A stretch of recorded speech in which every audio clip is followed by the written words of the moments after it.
میرا question pollution کے بارے میں تھا کہ بینگ اے گڈ مسلم اور being a good human being ہمیں انسانوں اور نیچر کو نقصان نہیں دینا چاہیے، پر سائنٹیفکلی ہمیں یہ پتا ہے کہ پولوشن نقصان دہ ہے نیچر کے لیے بھی اور انسانوں کے لیے بھی، اور ہمیں یہ بھی پتا ہے کہ بڑی بڑی انڈسٹریز اور گاڑیاں وغیرہ یہاں تک کہ بلکہ ایک سگریٹ پینا بھی پولوشن کا ذریعہ بن سکتا ہے۔ تو کیا ایسی انڈسٹریز میں کام کرنا جائز ہے، یا گاڑیاں وغیرہ یوز ٹھیک ہے، کرنا ٹھیک ہے، یا یہ بھی غلط ہو سکتا ہے؟ شکریہ۔ Thank you.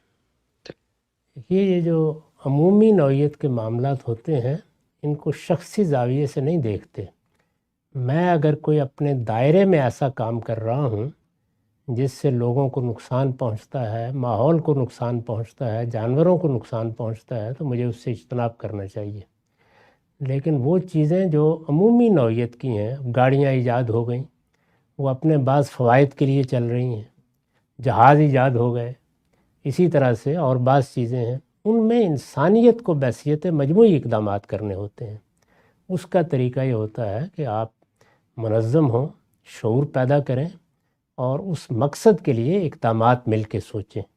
تو دونوں چیزوں کو ہمیشہ الگ الگ رکھتے ہیں۔ شخصی معاملات میں خود احتیاط کرنی چاہیے اور اجتماعی معاملات میں اجتماعی طریقوں سے فیصلے کرنے کے لیے آگے بڑھنا چاہیے۔ ٹھیک ہے سر، بہت شکریہ۔